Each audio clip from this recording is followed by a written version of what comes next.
Hi, I'm Sarah Duck, and I help spiritual women to live in alignment with the universe and their soul purpose. So, today I have your card reading for week 24, the 10th through the 16th of June, or whenever you watch this, whenever you are drawn to see this. My readings are not dated specifically. They're not dated, so you can watch them whenever you like and whenever you feel drawn to watch them. If you're not drawn to watch this one or it doesn't resonate with you, watch one of my others. It doesn't matter what date I say they're for. So we're using cards we're using the Tea Leaf deck. We are using the Kyle Gray's Spirits and Ancestors deck. We are also using the Energy Oracle deck by Sandra Ann Taylor and the Work Your Light Oracle deck by Rebecca Campbell. So I'm not using the tarot today. I'm just using my intuition, my spiritual guidance, and the Oracle cards. So I'm going to start off with this one. This one is Trust the Niggle. It says, what is the niggling feeling trying to tell you? Have you got that niggling feeling? That feeling is like, there's something wrong, there's something missing, there's something you've got to do, there's something that you're not doing. Is there something that you're not doing and that you need to be doing? Is there a missing piece of the puzzle I'm getting? There's a missing piece of the puzzle somewhere that you're not getting, that you're not quite hearing the guidance, you're not quite following that guidance, you're not quite understanding what that niggling feeling is for. You know that there's something. You know that you're missing a puzzle piece. You can see the gap in the puzzle. You got the finished piece there. Apart from that one piece of gap, you're missing someone's face somewhere, and it's like, where the hell's that piece gone? Well, I'm sure I had it at the beginning and now it's disappeared and it's vanished and I can't finish the puzzle and I can't move on until I've got that last piece, and I want to see what the finished person looks like. But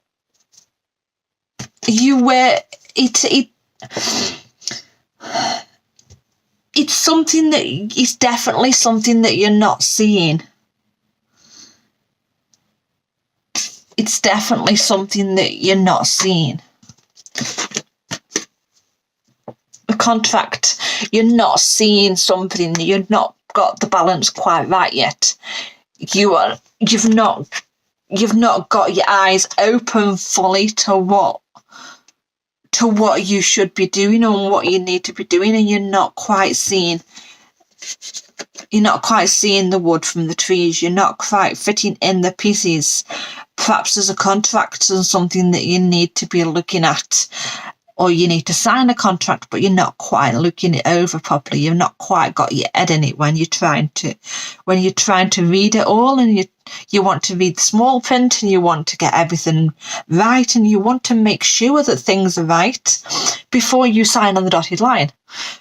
But if you're not looking at the small print and you're not looking at all the pieces and you're just scanning everything, you're just scanning over the area and saying, no, I can't see that piece, so it's not there. I don't know where it's gone, but it's not there, so I'm just not gonna bother.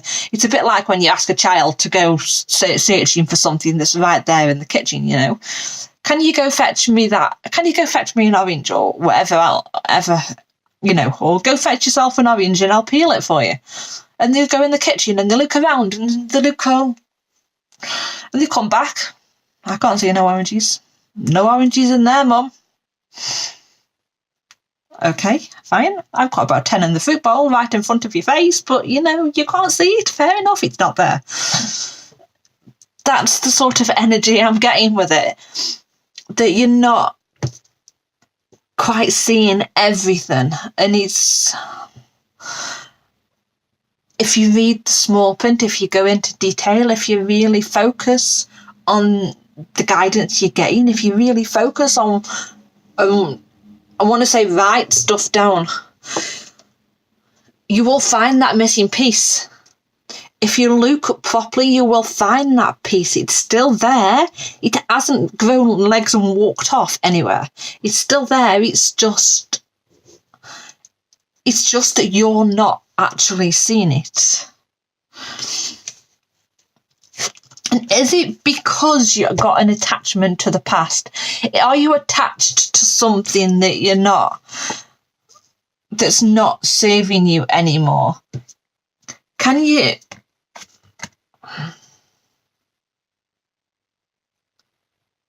Do you think you're attached?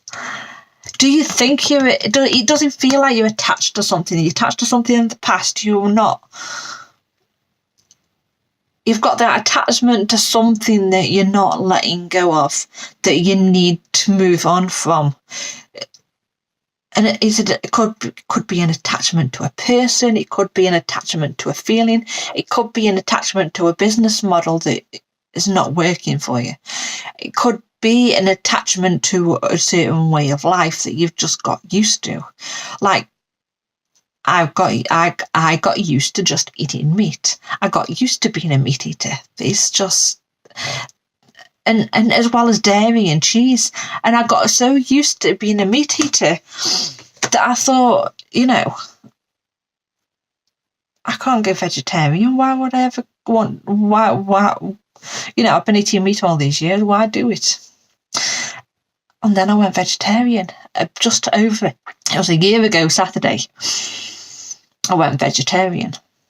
And then I got to a point partway through it, and I'm like, I can't go plant-based. I can't get rid of my cheese. I mean, cheese is life. Like, I can't do that.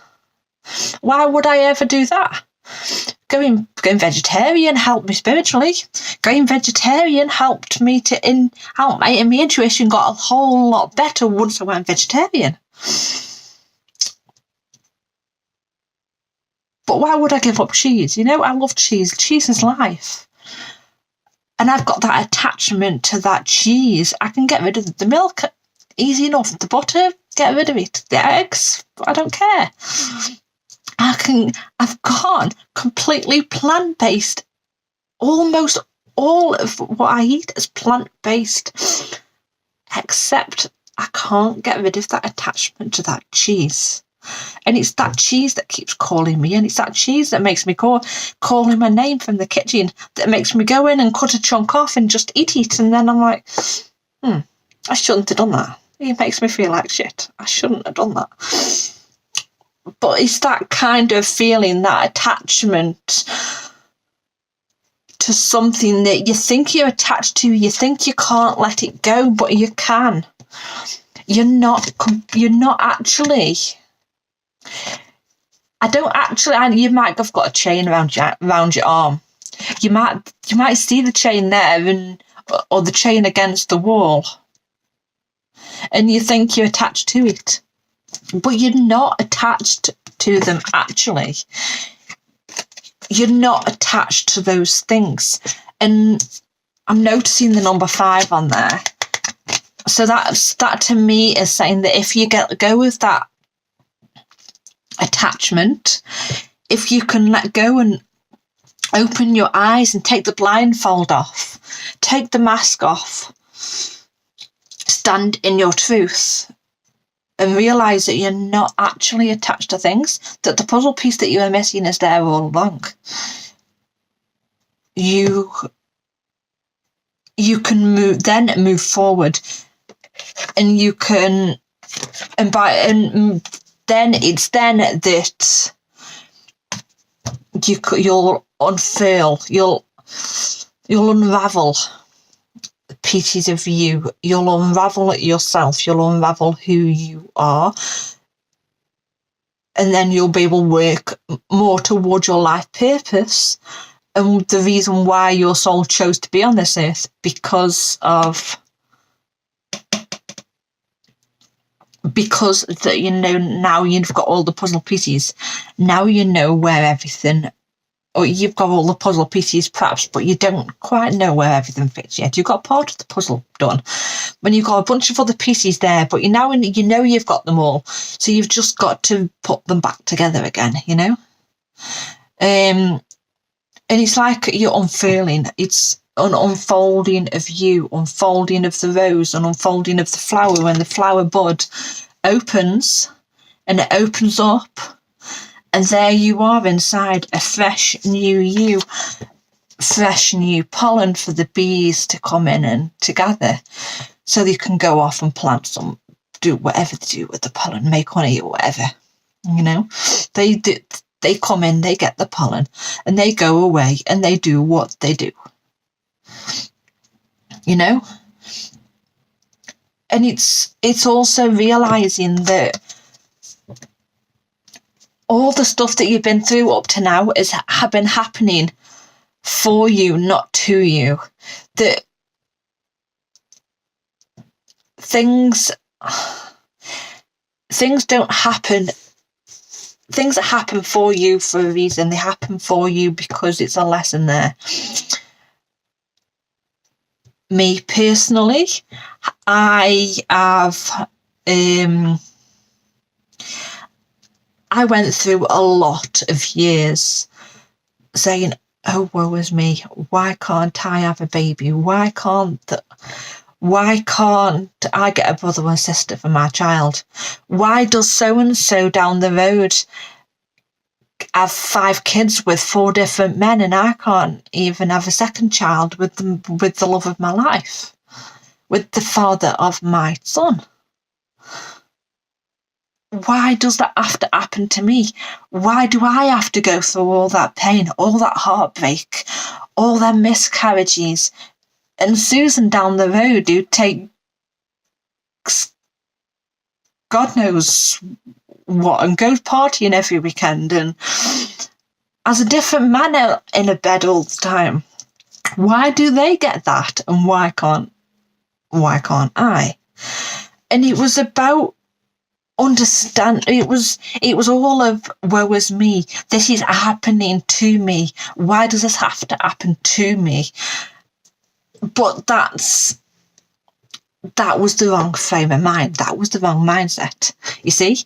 So I learned to let go of the attachment to the situation, the attachment to constantly being attached to, this is when this is happening in my cycle, this is when I'm ovulating, this is when this happens, this is when I need to do this, this is the kind of process I need to go through to get another child. But I had to let go of that. I had to let go of that, and I had to let go of the mindset that it was happening to me. Because even though I'm not completely through the infertility, even though I didn't end up getting that second child, I've grown through the situation, and I've realised that it happened for me. And it happened for me because I am almost certain that I would not be here today talking to you if I had have got the children I wanted, if I'd have got them, the rest of my family, that I had in my head that this is the kind of family that I needed.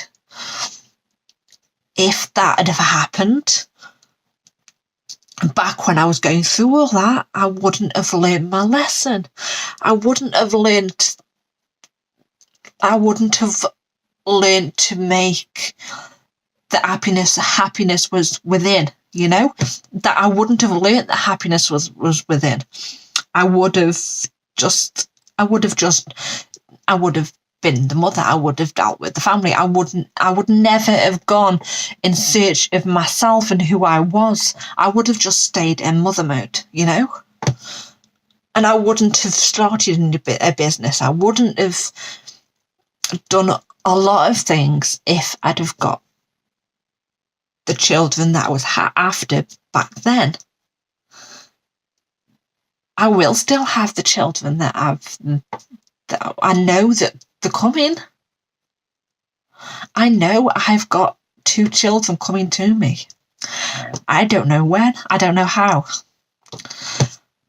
But I know that if I carry on the way I'm going, if I carry on the way I'm going, even if that doesn't happen, it will. But even if that doesn't happen, I am growing and I'm being me. I'm unfailing who I am and being who I am and being closer to my soul purpose.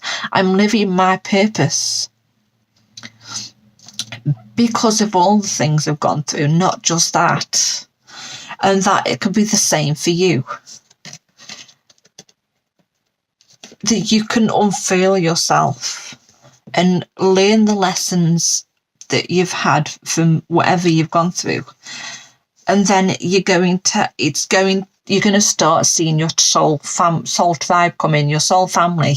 I've started seeing that already. There's people around me now that I didn't know a year ago. I didn't know 2 years ago, but I know deep down they are my soul tribe. They are my soul family.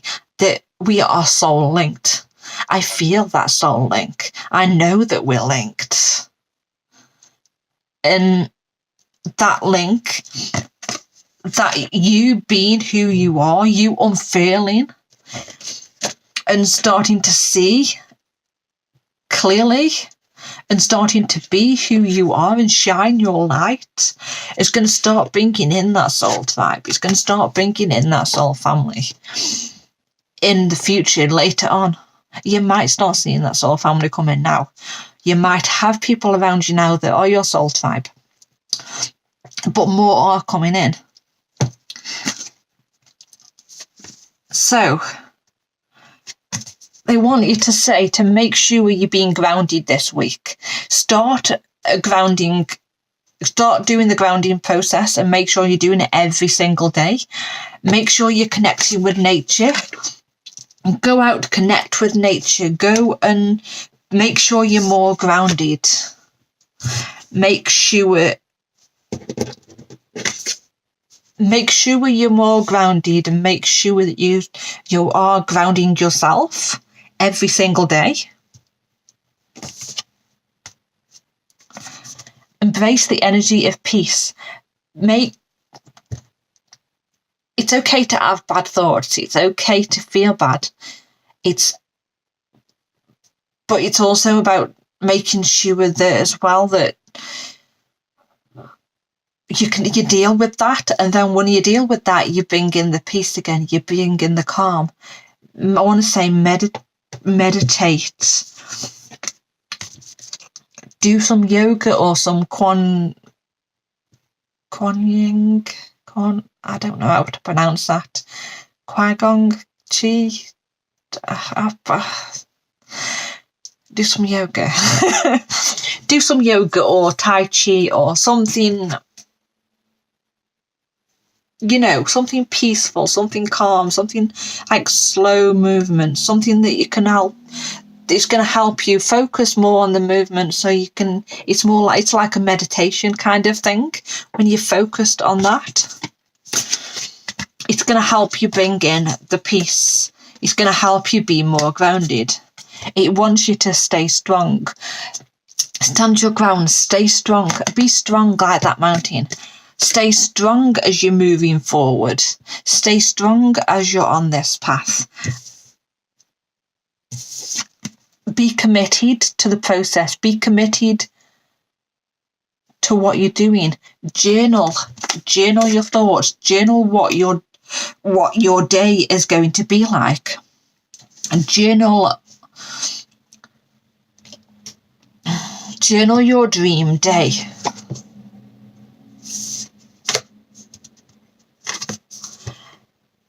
Listen to your intuition.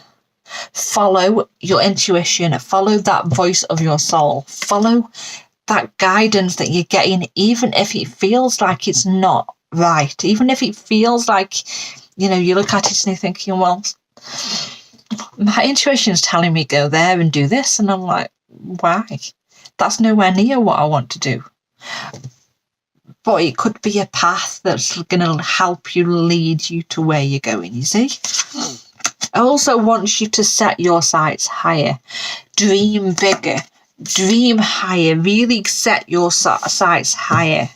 You are moving on from where you were.